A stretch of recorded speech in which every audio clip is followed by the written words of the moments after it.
Hey guys, how are you doing? Welcome to my channel. I'm so glad that you're here. You guys, it's the most wonderful time of the year.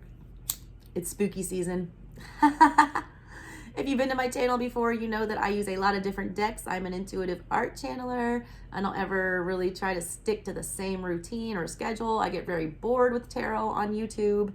I like different stuff, all right? So you will see different stuff here. You're not gonna get Theta Wands. Somebody wants to talk to you. No shit, all right? But what do they want to say? Who's saying it? Do I want to talk to them? That's what we're here to find out. I posted a bunch of new decks on my channel yesterday, and you guys voted on which one you wanted me to use, all right? And you chose the Darkwood Tarot. Seemed to get the most response from everybody. This is a shadow working deck that y'all selected, so we're getting into some shadow work today. We're going to be looking at soulmate connections, all right? If you are in a soulmate connection, all right, if you don't know what that is, Google it. There's good soulmates and bad. There's karmic ones, and then there's ones that make you happy, that stick with you for life, all right? Besties, lovers, friends, whatever. Homie, lover, friend. So we're going to try to determine today whether or not this is a good or a bad soulmate, what the intentions are, what's going on between the two of you, why you came together. You always meet a soulmate for a reason. There's a lesson to learn from that soulmate. They bring something of value to your life, whether it be painful or happy. We're also going to look at the blockages between the two of you to see why this is not coming together or why you're having friction right now. And then the final card that we pull will be how we get some advice on where to go from here, okay? So hopefully we can get you guys some answers. We'll uncover what's lying beneath the forest here in the dark wood and see what your soulmate is hiding from you and what you may be hiding from yourself, okay? Because that's what shadow work is about. If you guys watch my channel, you realize I'll give you my short spiel and I'll give you a reading. Stop watching tarot just for your exes, all right? Watch it for yourself to grow as a human. Then you would not be here worrying about what your exes are doing, okay? We wouldn't be so triggered when we get broken up with and things like that, or people don't love us the same way. With that being said, let me get into these readings for you guys. Thank you so much for your support. You guys have rocked my channel this year. I just started posting in January and you guys have already blown it up, and I have much gratitude for that, okay? If you want a personal reading, info will be in the description box below. Books for October open up tomorrow. They usually fill up within the first week, so if you're going to want a personal reading from me, go ahead and do that, all right? Email your girl. All right, guys, here we go. Let's figure out what's going on with your soulmate. All right, thank you so much for watching. Here's your reading. What's up, Pisces? Yay, it's your turn. I'm going to do 5 shuffles. The first one is for your soulmate. And guys, these are not to be flipped around, okay? They're not. It's meant to take a hard look at yourself, so take the energy as it comes to you. Here's the shuffle for you, Pisces. Here is the shuffle for the reason y'all were brought together, what spiritual lesson we have to learn from this soulmate. Shuffle number 4 is for what is blocking this connection from coming together and being successful. And then the final shuffle will be for advice that we have going forward on what to do with this connection. Okay? Here we go, Pisces. I love this deck. It's beautiful. All right, your person, your soulmate, is showing up as the 3 of Wands. Feeling not satisfied, feeling the need to get out and branch out, feeling the need to go seek out other things, new adventures, movement, needing to travel. The energy they're sitting in right now is that of, not having what they want. They're trying to move towards a commitment. They're trying to move towards the 4 of Wands. It's what they want. They're not satisfied in their current situation. They're looking to do something better. Also, look, there's a vampire girl here. There's a dead body down below her. She sucked the life out of this person. She's thirsty. 2 of Wands energy that comes right before this is like feeling like you don't have enough. It's like a thirst. It's like a obsession almost. Wand energy is passionate energy. It's sexual energy. It's fiery energy. It is very addictive, all right? You can overdo it really quickly with Wand energy. This person got a little taste with the 2 of Wands, and now they need to go hunt for more. They're thirsty, literally. Your energy, 5 of Pentacles. Nothing, all right? Very opposite. This person has just drank, all right, consumed. They're, enraged with fire and passion and the will to go and do things. You are showing up in a cold, desolate energy. This guy is barefoot in the snow. They don't see all these pentacles hold away in the tree here. They can't get to it. They feel like they can't access anything. They can't, you're feeling like you cannot, all right, get satisfied at all either, but for different reasons. Your person is showing up as having too much of a good thing and looking for more of it. You're showing up as having nothing and not knowing where to go. Both of y'all are thirsty. They've been snacking on other stuff though. I don't know why I have to say that. You have not. You've been hibernating. But those other things that they found weren't good enough, or they wouldn't be on the move still. I don't feel like you're in connection with them right now. I feel like they left you going to seek something out. Also, this person bled you dry. I feel like sucked you dry. It's like there's you, all right? In the past, on the ground, they've sucked you dry, and that's why you have nothing now. That's why your energy is stagnant. That's why you're feeling, you know, spiritually bankrupt, like you don't have a lot going on right now. Why did y'all come together? What was the reason, the lesson? The 5 of Cups. Oh, regrets. Sad little bunny. He looks so innocent too. Your person does not look innocent. They literally look like a succubus. That's the energy I'm getting from that. It's like they took something from you. All right, it's a vampire. They suck blood out of humans to keep themselves immortal and keep going. They used you like something, I feel like, and just tossed you out when you had nothing else to give. You're in double 5 energy though, Pisces. This is painful as shit, all right? I hate 5 energy. But good news, all right? That's like the worst of it, usually. Gotta move towards the 10 and get out of it. What's blocking you guys right now? What's keeping this connection apart is the lack of stability. It's Ace of Pentacles in the reverse here.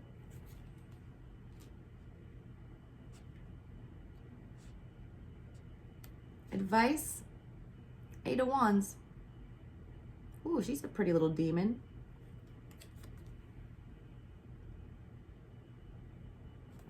Talk it out, B. What's at the bottom of everything? 10 of Cups in reverse.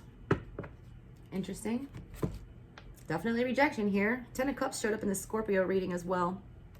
I'm book reading today, guys. Y'all don't have any, y'all have no major arcana in this reading at all. This is a minor lesson, right? This is like a karmic soulmate, I feel like, or this is not a very important connection, as at least as important as you think it is. It's also a trivial thing between the two of you, all right? There's no major spiritual lessons here. There's little trivial, shitty ones, all right? It's like, don't dwell on this too long with no majors here. At the bottom of everything, you know, this 10 of Cups in reverse here, that is at its core, you know, rejecting a stable, happy family. If you want the whole reading of the 10 of Cups, you know, the whole entire story behind it, I just did it in the Scorpio reading. Go check that one out because it's long and I don't want to read the whole story again.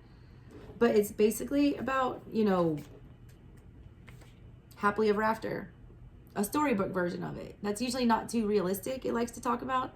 It's like a lot of people, you know, build these fantasies in their head.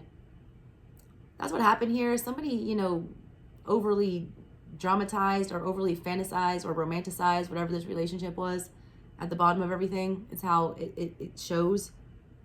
It's about the family of wolves and that they mate for life. Your person is not made for life. Your person runs around like a succubus, you know, sucking people dry and moving on to the next. It's talking about satisfaction found in forging a path towards personal happiness, walking in tandem with qualities, people, hobbies, careers, and pursuits that fill you with joy. This person, all right, is like obsessed. They have this energy of like needing to consume. They don't know exactly what's going to bring them joy. They're still trying to figure that out. That's a problem with themselves. I feel like they're not personally happy.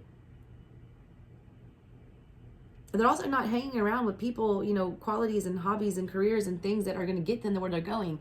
They feel bankrupt and spiritually, you know, devoid here because they're not changing anything, all right? They're still hanging with the same crowd. They're still going to the same bars. They're still, you know, doing all the same shit. Not evolving at all as a human. They just keep trying to, you know, they realize they're not satisfied. They keep trying to quench the thirst, but it never gets quenched and they can't figure out why. It's because you keep drinking off the same damn thought, all right? It's why it doesn't taste good. Taste something different. In the reverse, in the shadow, it says, do you second guess happiness? Do you wait with bated breath for good fortune to come to an end? There's no surer way to bring good stuff to a grinding halt than by waiting for the moment it'll slip away. It's like they have a fear of missing out.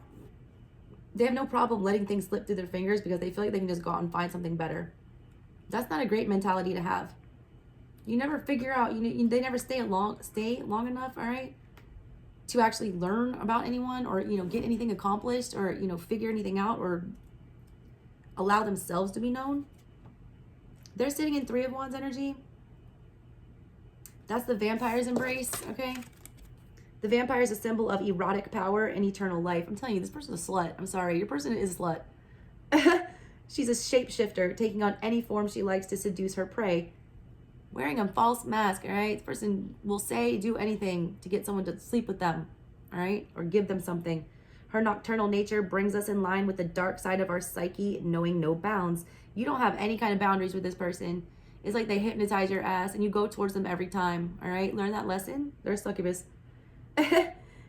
She feeds off the life force infused in human blood. Blood is the metaphor of wands. Wand energy makes our ruby red blood boil and provokes us to action. The dark one's scarlet mouth trickles with her victim's blood. It moves down her neck like a lover's touch. It is the special private spot that has been kissed and where you wish to be kissed again. Vampire hunger is insatiable. What do you crave? What do you want? What is your deepest desire? The vampire stands between three wands. Her victim lies at her feet. Look deeper. Is he dead? Does she hold him on the brink of life as a constant food source? God, this person just strings you along. Strings you the fuck along, all right? They keep you on the back burner, all right? Will you transform them into her companion? What would you do? All right? You never know where you stand. It's like they keep just coming back and giving you enough. Also, there's a strong devil dick energy with this person. Like you're obsessed, all right, sexually. It's not enough, all right? You're feeling Five of Pentacles, very bankrupt. They're in the upright here, right? Psychic vampires suck energy. No, they were in the upright. Plans put into action, creativity, original solutions, innovative thinking, state your case, the pleasure of innovation, commitment to propelling the self forward even against seeming odds, making your stake in the world, creating your own luck, help often arise when least expected, trust inner power and creative vibration. This person's like obsessed with creating and learning. I feel that when it's upright like that, they are maybe, all right, trying to figure it out. Commitment to propelling the self forward even against seeming odds. They got a bad rap about being a hoe. They've already ghosted you, all right? I think they're realizing they're never going to get satisfied in this energy. And they are looking for a commitment of some sort. I'm just not sure how serious they are about it. You're showing up as Five of Pentacles energy here. What does that say? I'm excited to learn this deck, y'all. I hate reading from a book. I mean, I love reading books, but I hate reading tarot to people from a book. Five of Pentacles energy, everyone's going to say, you've been left out in the cold. Well, yeah, no shit, all right? It's the dark night. Dark night of the soul, all right? Snow fills the dark wood. The landscape is illuminated by an unseen moon. A couple walks together up an embankment, suggesting an uphill struggle. They are sad. Their clothing is in tatters. They are barefoot and ill-equipped to deal with the snowfall, wind, and brittle cold. Betrayal between them creeps through the card. It is the classic dark night of the soul, a la Bohème, all right? The Five Pentacles are packed inside of the base of the tree, hidden like treasure in plain sight. If the couple could see past their pain, they would look up and discover salvation is at hand. They are too consumed with familiar and comforting pain to discover the Pentacles, which are the answer and refuge that they seek. The Five Pentacles foreshadow the Ten of Pentacles. The Tree of Life holds entrance to the underworld, but it is blocked. All right, you show up as that energy. That's the dark night of the soul. Trials and tribulations that can make or break romantic, familiar, and friendly relationships. The highs and lows of being together. Struggle, drudgery, old wounds rising to the surface. There's a lot of things that this person has done to you, all right, that you can't forgive, that you can't forget. They're being very much triggered right now. I feel like when the full moon came around, you guys were starting to get triggered about this. You can't forget what they've done. I feel like they're coming back around here for another go, and they're talking about commitment. They're saying that they couldn't get satisfied where they are. They're trying to say that, you know, they see the error of their ways here, but they've already left you for dead once is the problem. You can't get over that, all right? That's the dynamic right here that's going on. Five of Cups is the reason why y'all came together, okay? Regrets. feeling like we've lost stuff. It's, utter sadness. It's like the saddest card in the tarot. The bunny shudders. She sadly looks upon 3 spilled cups from which ruby red blood flows. That's that blood that they were sucking out of you. With that 3 of Wands, that vampire energy. 2 cups remain upright. Is your glass half empty or half full? Do you ruminate over what is lost or appreciate what remains? Was the blood poisoned to begin with? Did it require leaching? Will you return to more of what ails you? Your addiction will always be fed as long as you desire it. I was picking up on addiction with them, with that vampire energy. It's like they're never satisfied. They're always having to go out and find something more and better. It's like an empty hole that they keep trying to stuff things in that's just not filling ever. Your addiction will always be fed as long as you desire it. Will you walk away for good this time? This is what you need to learn, all right? This person was an addiction of yours. They did you very wrong. They left you hanging for a very long time. You were very stuck in that energy. It was very toxic. It reads very much like devil energy here. But you just couldn't say no. They also couldn't say no. They were addicted to attention and, finding new and more and better. And new, more. Right? They no attention span. Both of y'all, all right, need to learn when your addictions are getting the best of you. It contains healing medicine. If administered wisely, it reflects the challenge of the emotions, its root issues returning to haunt us. The biggest challenge is thinking we actually are our emotions. Cravings and imaginings are as temporal as ocean waves. The bunny has forgotten the wisdom of the magician who controls the inner experience of life through detachment and observation. Feel the emotion, but do not identify with it. No pity parties, all right? You guys need to learn that as well. That's one of the lessons you need to learn here. Feel the emotions, but do not identify with it. All things will pass. Once a challenge is met, integrated, and completely understood, the experience of life is illuminated with new possibility. You're showing in the upright with that for why you guys got together. An emotional state returns to haunt you. This person keeps coming back, all right? The lesson you need to learn is when to shut it down and realize that this is a toxic addiction. This person is devil energy. You keep returning and letting them drain you more and more and more. Problem is you've got nothing else to give right now. So what are you going to give them now? There's nothing left. They already took it all.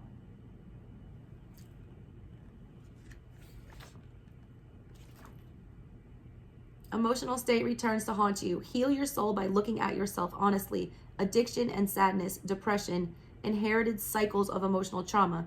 There is a loss, but only because nothing lasts forever. The present challenge holds an opportunity for you to change old emotional patterns and habits once and for all. Now is your opportunity to change the cycle forever and break free. This is when you're supposed to stand up to this person, all right? You're supposed to just eat it, all right? Take the pain and the rejection that they never chose you, that you were never enough, that you could never satisfy them. That's their problem. That's their addiction that they're feeding. But you're just as addicted by keep going back to this person and allowing them to re-victimize you, all right? So please stop that, Pisces. What's the blockage here between the two of you? Is the Ace of Pentacles in reverse. This person has no kind of stability. They don't ever plant their feet anywhere. They're not, good on their own. They're not great at commitment. There's no, safety with this person. You don't ever feel safe. The world in a grain of sand. It's like you feel like you're holding them. When they're with you, you feel like you're holding the time with them. It's like holding sand. You can't hold on to it. It just falls out, all right? You might be able to grab that last grain, but it's like something that's so fleeting with this person, which is why there's no majors showing up here. Forget who the fuck this is, all right? This is not your soulmate like that you're supposed to marry. This is a toxic devil dick ass energy, all right? It's the gift of the World of Pentacles. It's like the blockage here. This is not a gift, all right? This is not a stable start. It's in the reverse for you. The shadow meaning is the refusal to allow something natural and new to emerge, refusing to take gifts that are offered to you, ignoring important signs and omens, taking what you have for granted, expecting more without appreciating what you have because nothing fills the dark hole. That's them. That's their lesson. That's what's blocking them. They can't fill this void. And you can't either because you keep feeding it with the toxicity that they bring to you. Okay? Peace comes from the inside out, not the outside in. This person will never make you feel whole. And you will never make them feel whole. The reason y'all feel empty is something outside of the two of you that you need to work on to bring this back together. 8 of Wands is the solution here to everything. This person doesn't talk to you, all right? They're physical with you. it's like you get mad at them. I feel like I'm just getting the energy. You come into contact with them after you get in a fight or something like that. And instead of having the conversation, they'll just like kiss you or something. Or like do something like that to distract you with physical. It's like makeup sex energy. Like that doesn't fix it. And it feels great at the time, but it doesn't fix the problem. This is the mermaid's dream. All right. That's what it says here. Mermaids and sirens are a slippery sexual creature who reflect unconscious depths. They carry the potency and power of water and vast and powerful inhabiting seas, rivers, and harbors. Mermaids reflect the female embodiment of attraction and danger, luring males to their deaths. The mermaid represents the human capacity for longing. The reclined mermaid expresses our own naked vulnerability. She remains exposed and open as she sends out her personal desire, each intention embodied in the wands shooting out above her. She casts a spell and makes her intentions known. This card is your energy in action. It's upright, all right? It's the space between wish and culmination. It's the call and response of the universe. Prayers are sent, forces are set in motion. It's impossible to see where intentions will land. It is too late to alter their course. You've done all you can for the moment. Sit with patience and wait for the situation to develop. It's about being careful about what you're fucking calling in. This person's made their intentions clear with these wands, just like that mermaid did. Her intention is to trap these men and lure them to their death. It's a sexual energy, their wand energy. They're thinking with their wand. They've made it abundantly clear. You ask for this person to come back. I mean, they're coming back. They're bringing the same old wand that everyone else has played with. Everyone else has cast a spell with that wand, so you might want to hand sanitize before you jump on that. You ask for this person, you're right, you're getting them back. You need to be more careful manifesting. When you ask for them to return, ask for them to return healed. Ask for them to return satisfied, all right? Ask for them to return satiated. Ask for them to return without an STD. I don't know why I gotta say that, Pisces, but I do, all right? This person makes you feel very vulnerable. And it's because they give you no consistency here. The blockage is the Ace of Pentacles. There's no consistency. There's no, solid anything, no commitment. And that makes you feel vulnerable because you don't know where you stand. And you keep trying to satisfy this person who is insatiable. You're never going to be able to satisfy them until they figure out how to satisfy themselves. And you've got to realize that this is not something wrong with you. You keep pouring water, all right, into a cup that's got a big old hole at the bottom. Big hole. Stretched out. Sorry. I'm so sorry, Pisces. My God. My Scorpio moon takes over sometimes and I just I go there. I'm sorry. Anyways, let me get my mind out of the gutter. This is not love. This is obsession. This is addiction. This is toxic. All right? Step away. All right, Pisces. That's what I got for you guys. I love you so much. If you would like a personal reading or to expound on whatever this hoe-ass situation is here, book a personal. Love y'all.